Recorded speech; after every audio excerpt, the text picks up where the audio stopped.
Hi all, in this video we are going to discuss about compiler design using Lexan Yawk. So especially we are going to concentrate on the program to recognize valid declarative statement. So let us see the problem definition.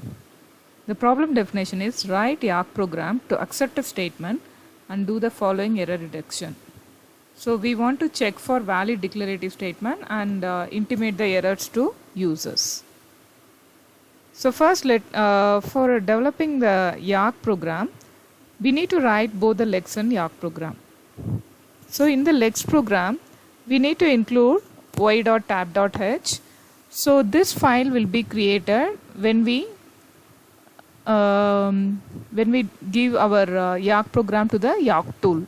So whatever the tokens we have defined in the Yawk program, they will be written into y.tab.h. So for each and every token, the unique ID will be created by the Yawk tool, and all of them will be stored in y.tab.h. So in the Lex program, whatever the required header file, we can include them. So here in this program, I have included standard input output header file and y.tab.h, and as we are going to use the values which will be passed between Lex and Yawk, that will be passed through YYL value. So now let us move on to the definition part. In the definition part, all the regular expression we need to define. So what are all the patterns we want to recognize, that we are going to mention in the rule part. So usually the declaration will begin, our problem statement is we need to recognize the declarating statement. So the declaration will begin with the basic data types like int, float, character, double, long int, like that. So these keywords followed by any number of spaces, if it is matched, then we are going to return the keyword token. So that will be written from the Lex program to the Yawk program. So similarly, if you observe here, the first one is int followed by any number of spaces, it will return the keyword. Similarly, float followed by any number of spaces, it will return the keyword. So character followed by any number of spaces, return the keyword. Similarly, double or short followed by any number of spaces will return the keyword, and long space int followed by any number of spaces, like one or more number of spaces, it will return the keyword. So here next we have to recognize the identifier. So identifier will be it will be beginning with the alphabet, any single alphabet, small case or uppercase, followed by small case or uppercase alphabet 0 or more number of time, and it may have the identifier may have the digits also, so 0 to 9 for any number of times, 0 or more occurrences also may be there in the identifier. So if any identifier is matched, we are going to return the identifier token. Then 0 to 9 plus, so if any number is matched, we are going to return the number token. And if there are any spaces or tab, if it is matched, we don't want to do anything, so that time semicolon will give, means that do nothing. So if you recognize the semicolon at the end of declarative statement, we are going to return the semicolon. So here for recognizing the semicolon, the token what I have used is colon. So if you want to give it as semicolon, S colon, like that, if you want to give, you can give it. Then in the next pattern, what I want to recognize is new line. So if you are recognizing new line, return 0, and any other character apart from the regular expression what we have mentioned here, from that any other single character if you are recognizing, just return them to the Yawk program.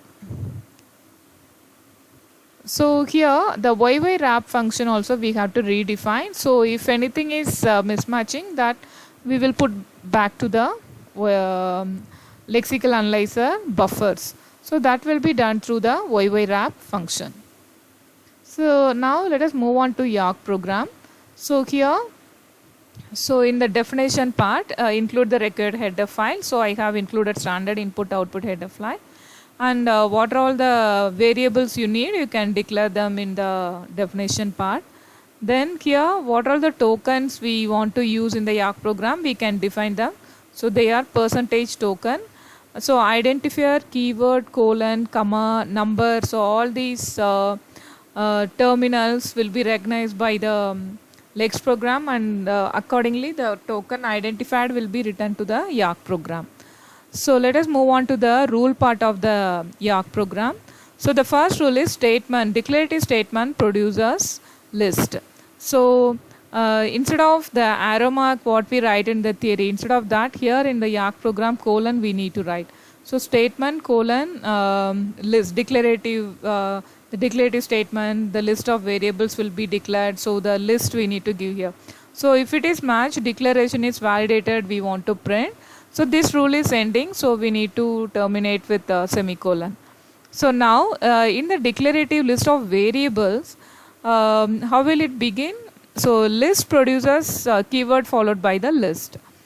And so here instead of arrow mark colon we need to put, and the keyword may be integer or character or float, which will be recognized through the LEX program, followed by list of variables here. Or the list may be, for example, if you have int a or int a comma b, if you want to recognize comma also, so we want to recognize comma here.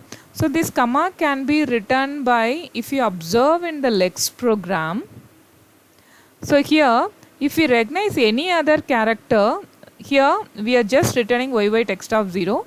Instead of this, if we want to recognize comma, the regular expression, if it is recognized, return comma. If you want to write like that also, you can write. Or whatever the, if you want to improve the accuracy of your program, we can write like that. This is a simple sample code, so you can just try it out yourself. So list comma, if it is there, it is a syntax error, just we want to print it, and we want to exit out of the program execution. And list followed by colon, if it is there, that is valid one. And identifier followed by within the square brackets number is there, it's valid one. It will recognize array definition, array declaration. And in the array declaration, in the next rule, if you see, list produces id within square bracket number dot number, something like that, if it is there. Then the floating point numbers are used within the array. So array size, that is invalid one. So that time the size of the array cannot be the floating point number. So that is also syntax error. So we can just print it and come out of the program execution. And if you have id followed by within the square bracket, if you have id, again it is also invalid one. We cannot declare the array like int a of b, like that we cannot declare. So that is again error. So that also we have to handle it. So here if you observe, the production rules are used to recognize the valid declaration as well as the invalid declaration. So here in the next statement, if you see, id followed by square bracket and id, but it's not closed. So here what happened? So this one, close square bracket is missing, and id cannot be there, that is error. Similarly id, only the open bracket is there. After that the size of the array, if it is not declared also, that is also again an error. Then list produces id, so that is also valid one. So we can have something like int a, that is also again valid one. So these are all the rules for the production rules used to recognize the declarative variable list. So we are ending the this particular production rule. So semicolon is used here. Then colon produces colon, that is a valid one. Colon produces colon or colon, so it is error. You cannot have int a comma comma, so that is error. So that is consecutive semicolons we cannot use, that is error. So int a semicolon, they are all some of the errors. So like this you can include the production rules to recognize the declarative statement. So with that, the rule part is over. So now let us move on to the user subroutine part. In the user subroutine part, the main function is written. So here we will prompt the user to enter the valid declaration. Then after that, YY function we have to call. So in this function, what will be there? That also we have to know. So for the YARC program, equivalent C routines will be generated and they will be there in the YY paths. Then after that, YY error function also we need to redefine it here. So apart from the rules what you have written here, apart from that, any other input if you are giving, then immediately it will go to the YY error and it will give the syntax error what we have printed here, invalid state, declarative statement, like that we can print it and we can give the exit statement. So if you want to know how to run the Lexan YARC program, you can see one of my previous video how to run the Lexan YARC program. So the sequence of running that, it's important. You can refer that video. If you want to see the consecutive videos what I'm posting, you can subscribe to my channel and you can click on the bell icon if you want to get the alarm. Thank you. And leave your comments also. Thank you.